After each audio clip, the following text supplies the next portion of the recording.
Imagine for a moment that you are in a dark room, completely enveloped by silent gloom, when suddenly a light turns on before your eyes. Clarity breaks out with force, revealing shapes that were previously just undefined shadows, contours that materialize into concrete objects, truths that emerge from nowhere like painful revelations. Your eyes slowly adjust to this new luminous reality, while around you, other people still remain in the darkness, moving with the confidence of someone who knows every corner of that dark environment. You try to warn them about what you see, about the obstacles that approach, about the beauties that reveal themselves, but they cannot understand your words. For them, you are just someone who talks about non-existent things, who points to empty places, who describes colors in a world that they consider monochromatic.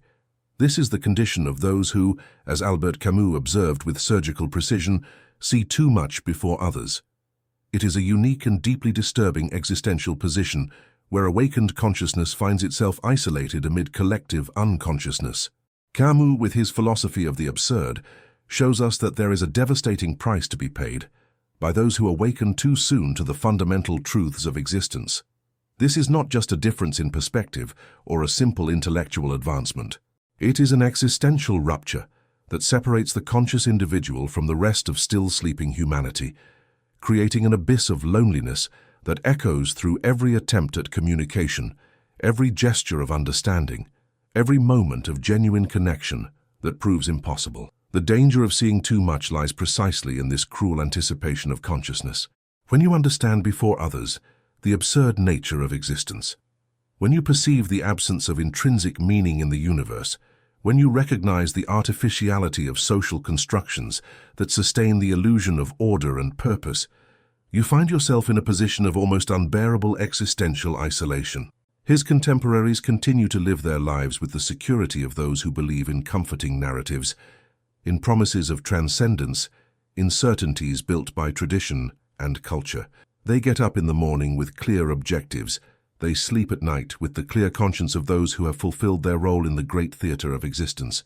But you, who saw beyond the veil, who recognize the performance for what it is, find yourself forced to live conscious of your own performance, aware of your own theatricality, unable to return to lost innocence.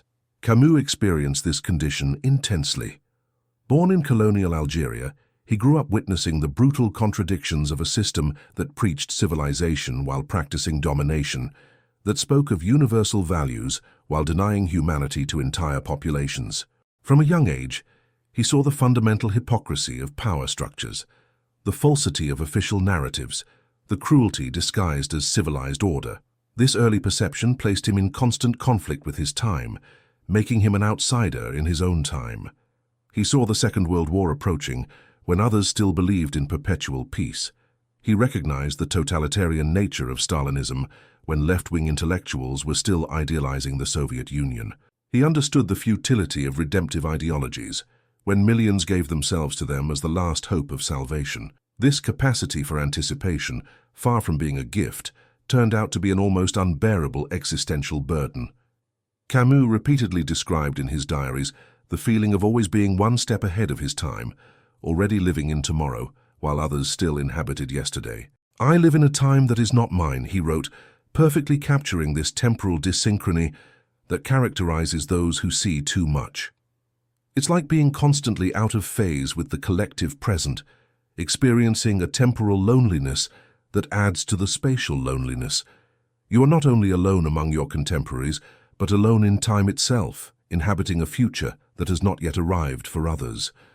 The most insidious danger of this condition is the constant temptation to despair. When you see clearly the approaching disasters, when you anticipate the tragedies to come, when you recognize the futility of collective efforts based on illusions, it is almost impossible not to succumb to absolute pessimism. Camus faced this temptation throughout his life, especially in the darkest periods of 20th century history. During the Nazi occupation, when Paris turned into a city of shadows and terror, he saw clearly not only the present horror, but also the future devastations that the war would bring. He saw the long-term consequences of totalitarianism, the permanent scar that would remain on the European conscience, the impossibility of returning to a collective innocence that had already been lost. But what makes Camus extraordinary is his refusal to give in to that despair. Even seeing too much, even anticipating the worst, even recognizing the absurd nature of existence, he chose conscious revolt against the absurd. Not the revolt of those who seek to transcend the human condition, but the revolt of those who fully accept it while refusing to be diminished by it. This is perhaps the most profound lesson we can extract from his philosophy.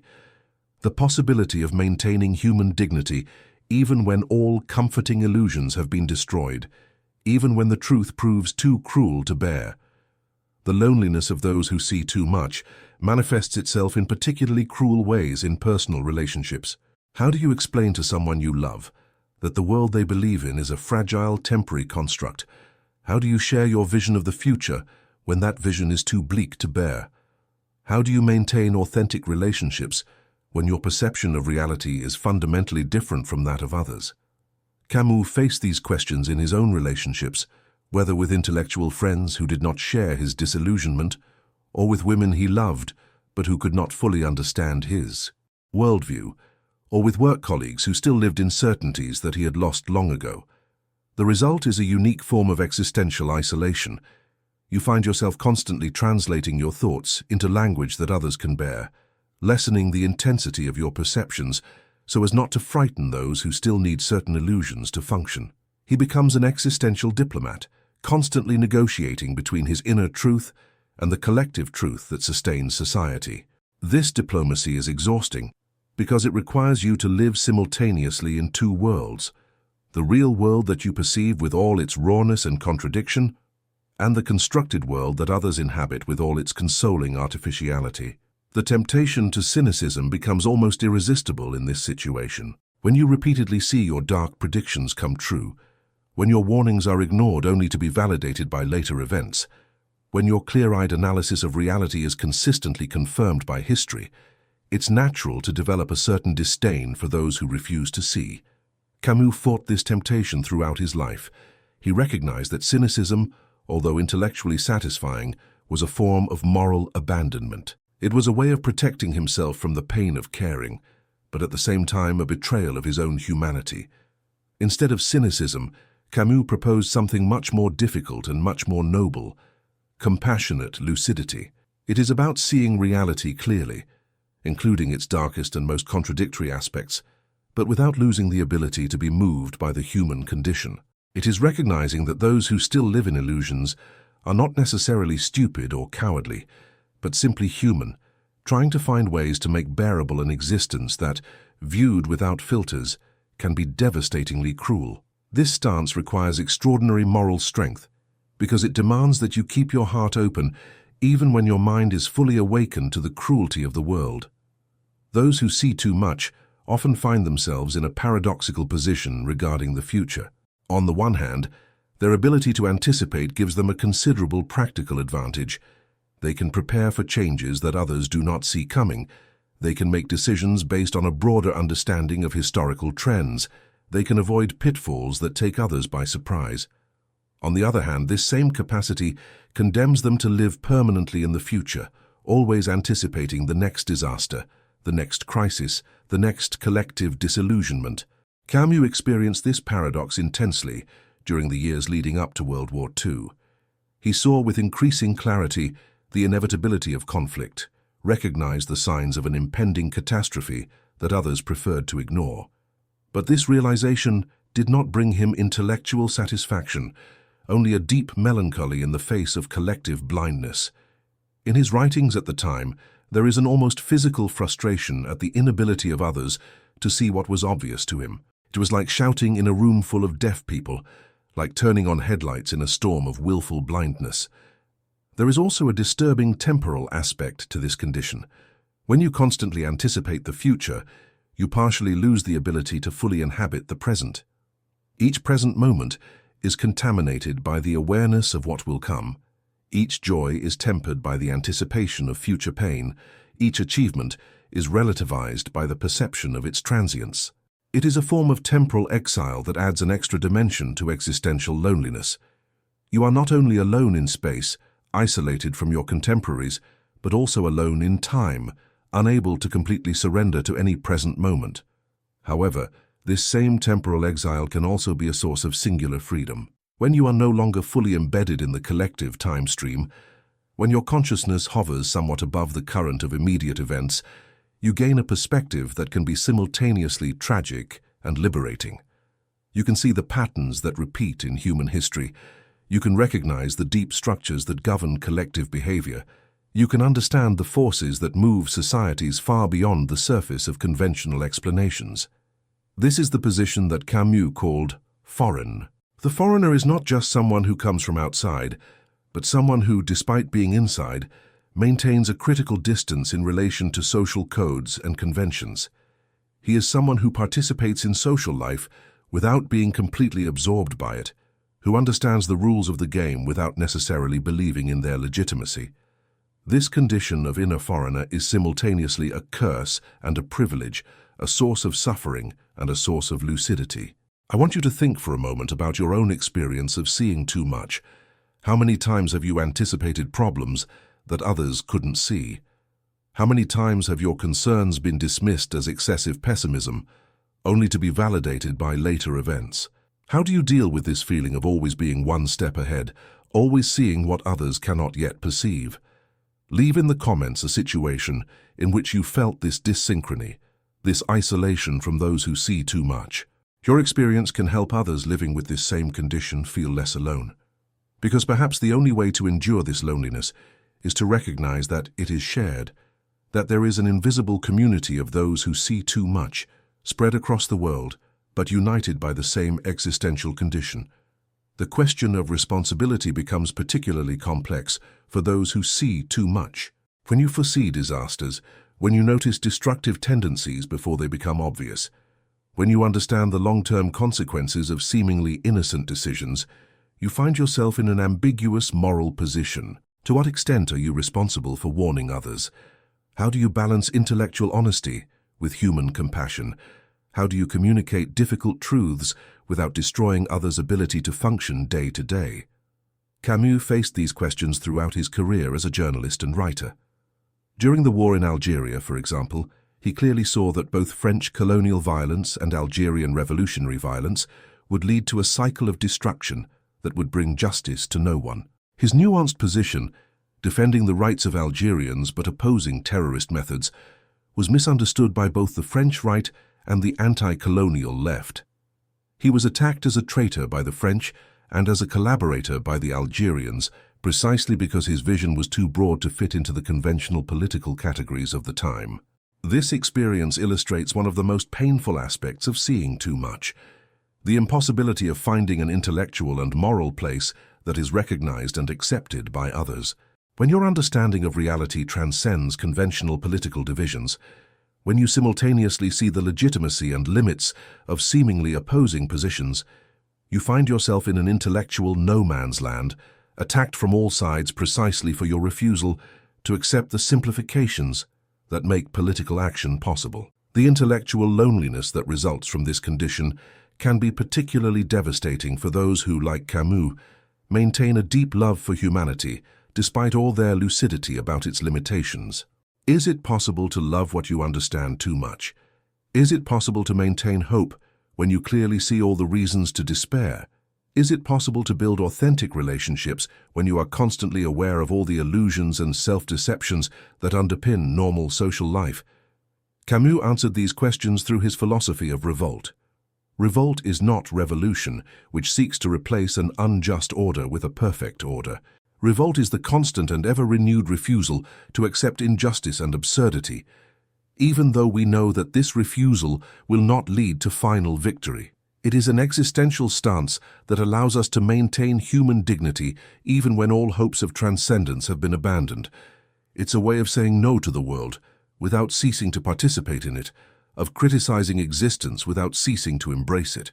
This stance of conscious revolt offers a way out of the dilemma of those who see too much. It allows them to maintain their lucidity without succumbing to despair, to participate in collective life without deluding themselves about their nature, to love humanity despite knowing all its defects. But this way out requires an extremely delicate moral balance, an ability to sustain apparent contradictions without resolving them through consoling syntheses. Perhaps the subtlest danger of seeing too much is the temptation of intellectual superiority. When you consistently anticipate developments that others cannot predict, when your analysis of reality is repeatedly confirmed by events, when you always find yourself a few steps ahead of the collective consciousness, it is natural to develop a sense of superiority over those who still live in illusions. This temptation is particularly insidious because it has a real basis. You actually see more, understand better, anticipate with greater precision. Camus recognized this danger and consciously fought against it. His philosophy of the absurd included a fundamental humility in the face of the shared human condition. Even though he saw more than others, even though he understood the nature of existence better, he never considered himself superior to other human beings. He recognized that his lucidity was both a gift and a curse, both an advantage and a burden. I knew that those who lived in illusions were not necessarily inferior, but simply different, following different existential strategies to deal with the same fundamental reality. Maintaining this humility in the face of one's own lucidity is perhaps one of the most difficult tasks for those who see too much. It demands constant moral vigilance against the temptation of intellectual pride, a constant reminder that lucidity is an existential accident, not a personal merit. It also demands the recognition that however much you see, however much you understand, you are still fundamentally human, still subject to the same limitations and contradictions that affect everyone else. This humility is not only a moral issue, but also a practical necessity. Those who allow themselves to be dominated by intellectual superiority end up isolating themselves even more, becoming incapable of any real communication with their peers. They transform their lucidity into a prison of arrogance, losing the ability to learn from others, to be moved by other people's discoveries, to find beauty in simple forms of wisdom that do not depend on intellectual sophistication. If you've come this far, if you've recognized something of this condition of someone who sees too much in yourself, consider subscribing to this channel. Here, we create a space for those who feel out of place in their own time, who experience the loneliness of understanding too much, who seek ways to transform their lucidity into a source of strength rather than despair. It is not a space for easy answers or cheap consolations, but for the honest sharing of existence's most difficult questions. The experience of seeing too much also brings with it a unique responsibility towards future generations.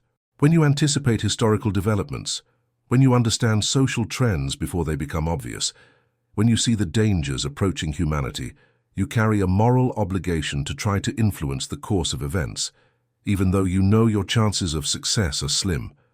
This responsibility can be overwhelming because it places a weight on your shoulders that is disproportionate to your actual ability to influence. Camus felt this responsibility keenly during the darkest years of the 20th century. Seeing the era of totalitarianism approaching, understanding the nature of the regimes that were emerging, anticipating the devastations that would come, he felt obliged to use his voice as a writer and journalist to warn his contemporaries. But at the same time, he recognized the fundamental futility of his efforts. He knew that the historical forces in motion were greater than any individual intervention, that his voice was just one among millions, that his lucidity did not automatically translate into transformative power. This tension between moral responsibility and practical impotence is one of the most painful features of the condition of those who see too much. They feel obligated to act, but they know that their action will be insufficient. They feel compelled to speak, but recognize that they will not be heard much. They need to testify, but they understand that their testimony will change little. It's a particularly cruel form of existential condemnation, being responsible for something over which you have little control. The only way out that Camus found for this tension was the paradoxical acceptance of his own impotence. Not passive resignation, but active acceptance that you must do what you can without expecting it to be enough. You must speak, even though you know you will be heard little. You must testify, even though you recognize that your testimony will change little.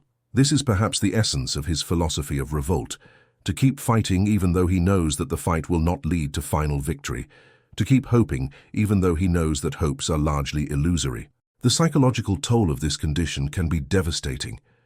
Living constantly anticipating disasters, always seeing problems that others cannot perceive, permanently aware of the contradictions and hypocrisies that sustain social life, can lead to profound existential fatigue. It's like constantly carrying an invisible weight, like always being on alert for dangers that others don't recognize. The temptation to give up, to stop seeing, to take refuge in some form of voluntary unconsciousness becomes almost irresistible. Camus described this fatigue in many of his writings, especially in his personal diaries. There are passages where he expresses a deep tiredness in the face of the constant need for lucidity, an almost physical desire to be able to rest from his own conscience. But at the same time, he recognized that this voluntary unconsciousness would be a betrayal of himself and others. It would be a form of moral cowardice disguised as self-preservation. The issue of communication becomes central for those who find themselves in this condition. How do you convey insights that are, by definition, premature in relation to the collective consciousness? How do you find language that is simultaneously true to your experience and understandable to those who have not yet reached the same point of perception? How do you avoid both oversimplification and outright incomprehensibility? Camus developed a sophisticated literary strategy to meet this challenge. Instead of trying to communicate his insights directly, he incorporated them into fictional narratives that allowed readers to gradually experience the same revelations he had already had. The Stranger and The Plague function as machines for awakening consciousness, leading the reader through a process of discovery that mirrors the development of existential lucidity itself. This narrative strategy reveals something fundamental about the nature of communication between those who see too much and those who have not. The transmission of advanced insights cannot be done through direct arguments or logical demonstrations, but only through the creation of experiences that allow others to reach the same conclusions by their own means. It is a slow, indirect, often frustratingly inefficient process, but it is perhaps the only one that respects the intellectual and moral autonomy of those who are still in the process of awakening. Ultimately, the condition of seeing too much is one of the purest forms of the human condition as Camus understood it. It is the experience of being fully awake in a reality that does not offer easy consolations, that does not promise future redemptions, that does not guarantee that suffering has meaning or that the struggle is worth it. It is the experience of having to create your own values in a universe that does not provide them ready-made, of having to find reasons to live in an existence that does not automatically offer them. But it is precisely in this apparently desperate condition that Camus found the possibility of an authentic form of human dignity.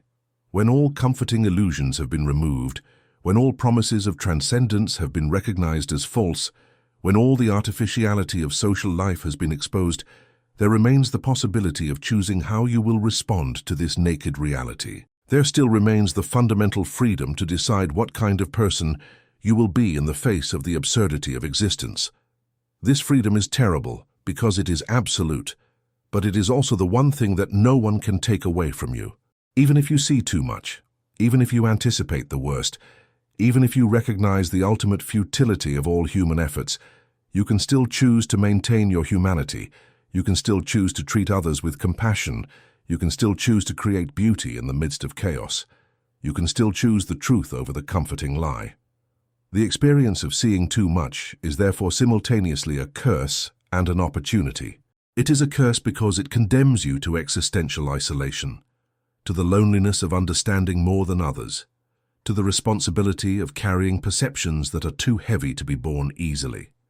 But it is also an opportunity because it offers the possibility of an authentically free way of life, not based on illusions or self-deception, but on the courageous acceptance of reality as it is. For Camus, this courageous acceptance did not mean passivity or resignation, but the opposite. It meant the possibility of a constant revolt against everything that diminishes human dignity, a permanent refusal to accept the unacceptable, an unshakable commitment to values that you yourself chose, precisely because you recognize that no one else chose them for you. It is a form of everyday heroism that does not expect recognition, that does not seek transcendent rewards, that is not based on promises of final victory. Those who see too much, therefore, bear a unique responsibility to demonstrate that it is possible to live with dignity even when all comforting certainties have been removed, even when the future seems bleak, even when existential loneliness seems unbearable. They are, in a sense, pioneers of a form of humanity that may be necessary for all of us in the not-too-distant future, when the collective illusions that still sustain most people may no longer be sufficient to face the challenges that humanity will have to confront.